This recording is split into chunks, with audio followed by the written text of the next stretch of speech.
할렐루야. 오늘 수요기도 성경 공부는 온라인으로 진행을 하겠습니다.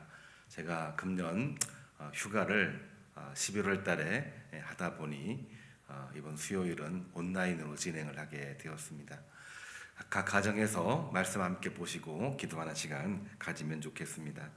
오늘은 44번째 시간입니다. 헌신의 자세. 성경 본문 말씀은 요한복음 6장 8절에서 13절인데요. 우리 다 같이 본문 말씀을 찾아보겠습니다. 화면에도 나오니까 함께 말씀을 봉독하겠습니다. 시작. 제자 중 하나 곧 시몬 베드로의 형제 안드레가 예수께 여짜오되 여기 한 아이가 있어 보리떡 5개와 물고기 2마리를 가지고 있나이다.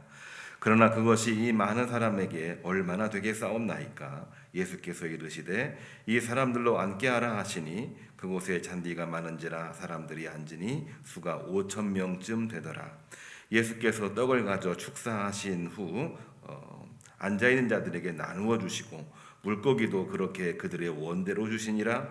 그들이 배부른 후에 예수께서 제자들에게 이르시되 남은 조각을 거두어 버리는 것이 없게 하라 하시므로 이에 거두니 보리떡 5개로 먹고 남은 조각이 12바구니에 찼더라. 아멘. 오늘은 요한복음 6장에 나와 있는 오병이어의 기적을 통해서 헌신의 자세라는 제목으로 말씀을 함께 나눠봅니다. 지난 한 6주 동안 겸손에 대해서 말씀을 함께 나누었는데요. 오늘부터는 헌신에 대해서 말씀을 함께 나눕니다. 본문을 보시면서 진행을 하겠습니다. 스위스 알프스 산맥의 물 한 방울이 북쪽 골짜기로 방향을 잡으면 그 물방울은 라인강을 타고 북해로 흘러간답니다.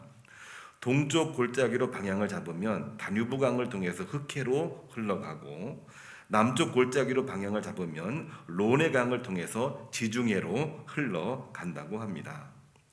처음 방향을 잡을 때 방향의 차이로 그 물방울은 수천 킬로 떨어진 다른 바다로 흘러가는 것입니다. 이처럼 작은 차이지만 나중에는 그것이 큰 차이가 됩니다. 오늘 주제인 헌신도 마찬가지입니다. 현재 우리가 하고 있는 헌신은 얼마나 많이 있습니까? 그 헌신을 얼마나 크다고 생각하고 그 헌신을 얼마나 작다고 생각하고 있습니까? 그러나 분명한 것은 처음에는 그 헌신이 작다고 할지라도 시간이 흐르면 그것은 큰 헌신으로 작용된다고 하는 것입니다. 우리는 어떻게 헌신을 하면서 살아야 될까요?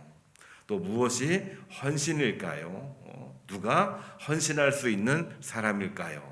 이러한 주제를 가지고 오늘 3가지로 말씀을 정리하려고 합니다. 첫 번째는 작은 것을 드리는 자세를 가진 사람이 헌신할 수가 있습니다. 오늘 본문 요한복음 6장 8절을 보면은 예수님은 큰 무리가 허기진 상태로 따르는 것을 보시고 빌립에게 말합니다.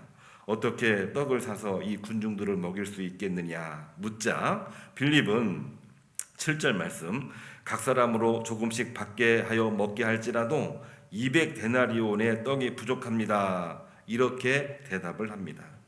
빌립은 참 성실한 사람이었습니다. 그리고 착실한 사람이었습니다.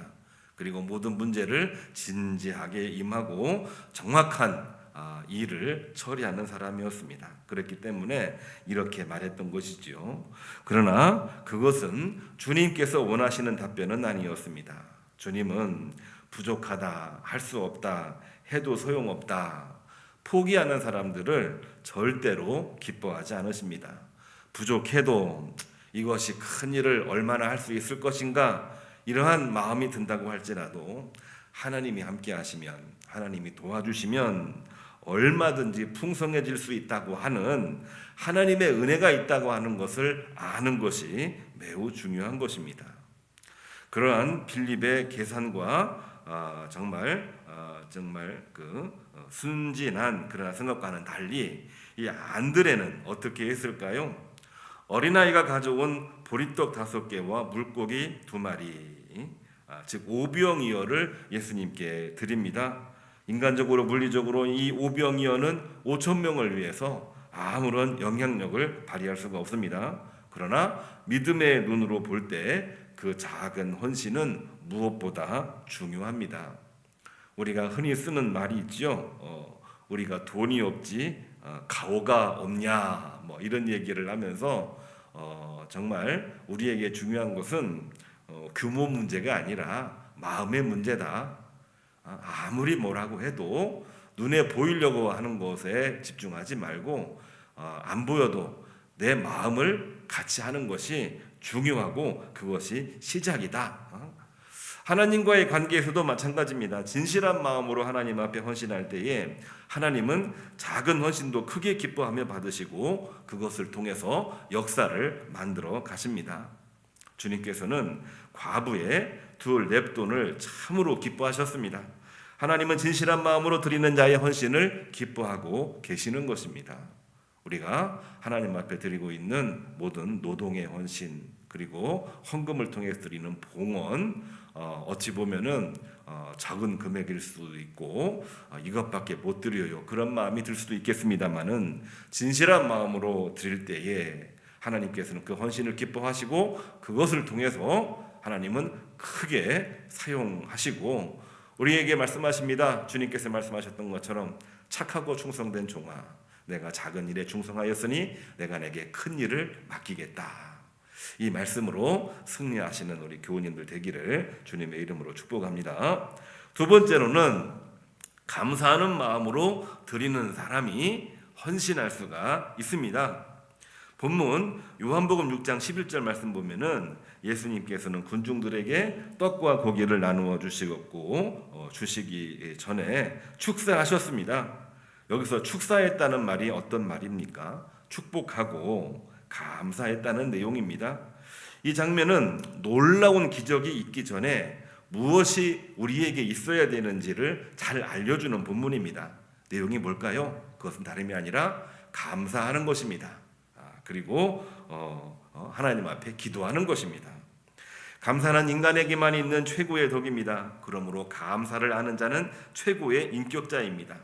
그리고 감사는 은혜를 깨닫는 자에게만 있는 행위이고 신앙이 성숙되었다는 표시이고 자신의 육체와 정신과 영적 생활에 유익합니다. 그리고 이것은 더 큰 복을 받을 수 있는 비결이기도 합니다. 그러므로 우리는 감사를 생활화시켜야 됩니다. 감사하는 곳에 우리 삶을 훈훈하게 지펴주는 불씨 같은 것이 우리에게 존재하는 것입니다. 원망하고 불평하고 불만이 있고 그것으로 가득 찬 세계는 한대집안과도 같습니다. 그렇기 때문에 어떤 일이 있든지 우리는 감사합니다. 그리고 수고하셨습니다. 힘들고 어려울 때에도 이 힘든 일에 얼마나 큰 일을 하셨는지 기억합니다. 이러한 말을 주고받는 그 속에서 우리의 삶을 더 아름답게 하고 하나님이 동행하시는 삶으로 만들어가게 되는 것입니다. 세상의 그 어떤 것보다 우리 환경을 변화시키고 문제를 극복할 수 있는 것이 바로 뭐냐? 감사입니다. 감사는 절대로 감사로 끝나지 않습니다. 감사한 다음에는 그 다음의 일이 준비되어 있고 예비되어 있고 하나님이 함께 하심으로 그 일이 잘 진행될 수 있도록 인도하시는 것입니다. 세 번째로 누가 헌신할 수 있느냐? 최선을 다해서 드릴 수 있는 마음을 가진 사람이 헌신을 합니다. 오늘 본문 말씀 요한복음 6장 12절을 보면 예수님은 제자들에게 남은 조각을 거두고 버리는 것이 없게 하라 이렇게 말씀하고 계십니다. 주님은 낭비를 싫어하십니다. 낭비하지 말고 항상 좋은 일에 쓰고 자녀들에게 그런 모습을 보여주어야 됩니다. 자녀들에게 어려운 이웃을 돕고 선교사들을 후원하는 모습을 보이면 자녀들이 더욱 많이 배울 것이고 하나님께서도 더 큰 복을 내려주십니다.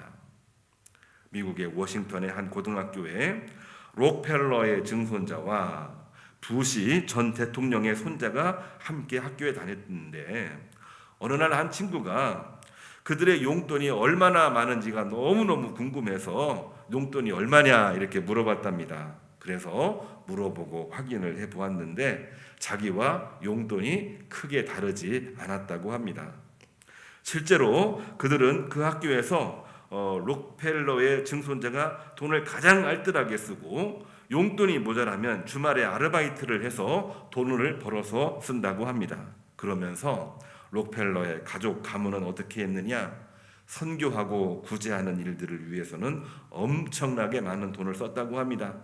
그렇기 때문에 그 가문이 4대가 지나도록 변함없이 하나님의 큰 복을 누리며 살 수 있게 된 것입니다.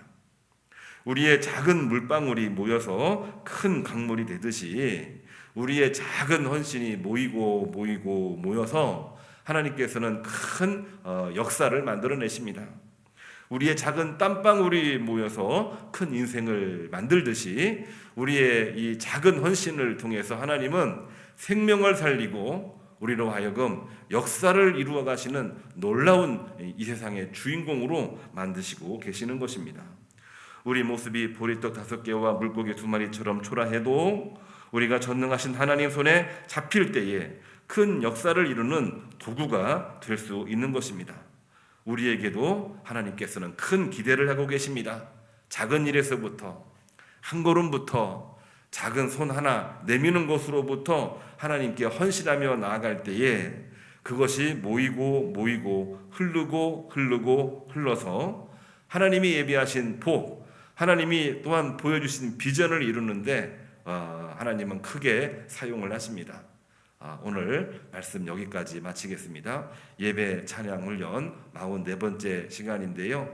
예배에서 승리하고 삶 속에서 승리하려면은 감사와 헌신을 통해서 그 일들이 이루어지는 것입니다. 오늘 또 이 말씀으로 승리하시기를 주님의 이름으로 축복합니다. 오늘은 온라인으로 함께 말씀을 공부하기 때문에 찬송과 기도하는 시간은 생략을 했습니다. 주신 말씀을 한 번 더 읽어보시고 본문 말씀도 한 번 더 읽어보시고 주 안에서 승리하시기를 주님의 이름으로 축복합니다. 기도하겠습니다. 주님, 참으로 감사를 드립니다. 오늘 또 주 앞에 나와 말씀 듣고 기도하게 하시니 감사를 드립니다. 오늘 말씀을 통해서 헌신의 자세를 함께 나누었나이다. 헌신이 비록 작다고 할지라도 초라하다고 할지라도 그 작은 헌신을 통해서 하나님께서는 큰 역사를 이루어 주셨습니다. 2달란트, 5달란트를 가진 자가 갑절에 이 이윤을 가지고 돌아왔을 때 착하고 충성된 종아내가 작은 일에 충성하였으니 내가 내게 큰 일을 맡기겠다 칭찬을 하셨습니다. 우리의 작고 연약해 보이는 작은 헌신이라고 할지라도 하나님께서 크게 사용하시는 줄로 믿고 오늘 또 믿음으로 나가고 믿음으로 호소하나이다. 주여, 저희들의 이 헌신과 믿음 위에 복의 복을 내리시고 은혜 위에 은혜를 내려 주옵소서. 금년에 목표했던 모든 일들 다 이루어 주시고 사단 권세 음부의 권세로부터 지켜 주시옵시고 믿음으로 부르짖으며 나갈 때에 그 호흡을 열어 주사 천국문 앞에 이르기까지 승리할 수 있는 복으로 주여 역사하여 주옵소서. 예수님의 이름으로 기도합니다. 아멘. 광고 말씀 드리겠습니다. 이번 주간 이제 제가 휴가 중이긴 하지만 새벽 재단은 우리 장로님들 또 새벽 기도회 하시는 분들 중심으로 말씀을 읽고 기도하는 시간을 갖습니다. 그렇게 이 한 주간을 보내시고 제 휴가가 이번 돌아오는 주일까지인데 주일날은 설교를 제가 와서 하려고 합니다. 위에서 같이 기도해 주시고 함께 주일날 한 분도 빠짐없이 다 나오실 수 있도록 해주시기를 바랍니다. 오늘 수고하셨습니다. 하나님 앞에 영광의 박수 올리겠습니다. 할렐루야. 옆에 계신 분들과도 인사하겠습니다. 샬롬 샬롬.